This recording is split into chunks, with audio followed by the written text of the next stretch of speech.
Good morning. Um, let's start with the good news. The tent works. It's waterproof, it's spacious, it's easy-ish to set up, not terribly hard. And I would have taken some more video of that, but I might tonight. And this is leading me straight to the bad news.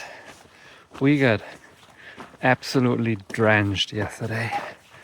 At about 5, big thunderstorm started, heavy downpours. We were wet to the bone when we got to camp, and it continued to rain, so we had to set up everything in the rain.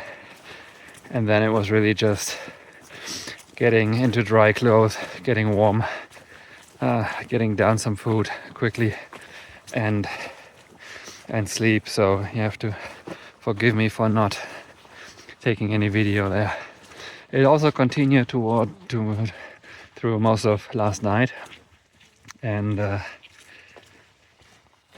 makes walking really, really hard. We just walked into the Bridger Teton Wilderness area, which is leading us to the southern border of Yellowstone, and it's about 1 to 2 inches of mud.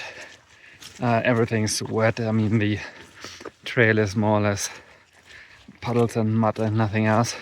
It's extremely slippery. It's like an ice field. So a couple of us already fell down into the mud.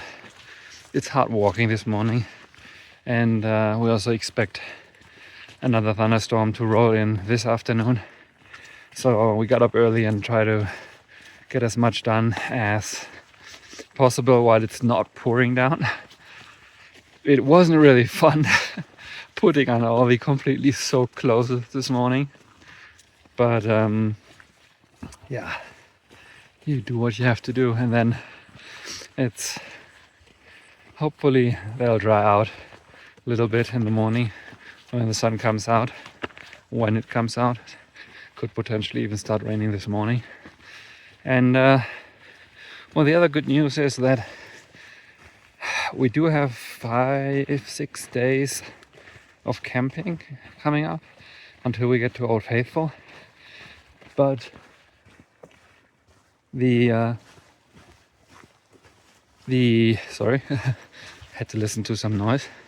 The days themselves aren't like super long, because shoot, sorry, slippery.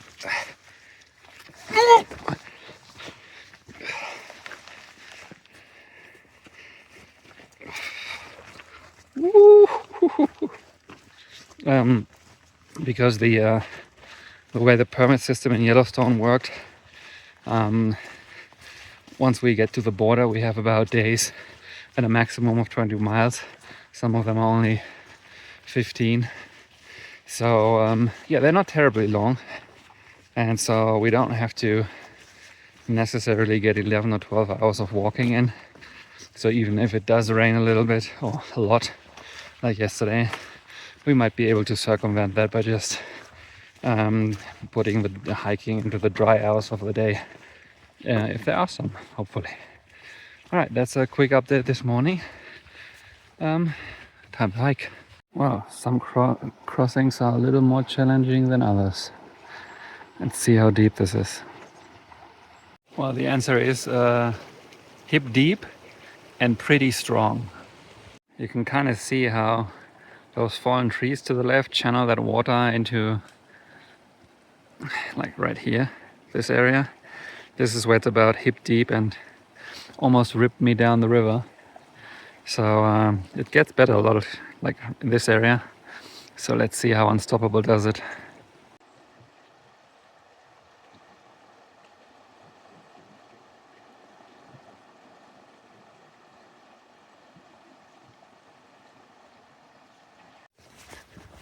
Today's tactic is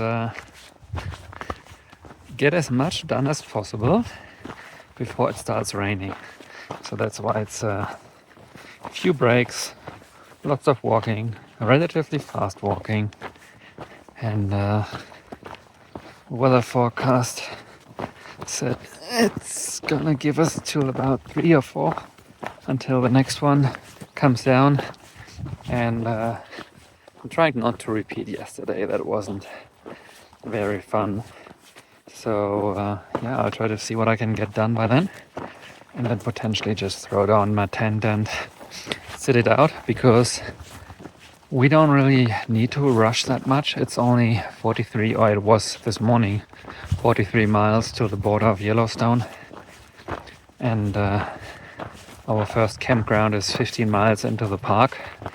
So we only need to do about 38 miles in 2 days in order to make a 20-mile day into Yellowstone. So yeah, there's no rush. Yeah, such crossings definitely get the juices flowing. Topic of the day is definitely mud.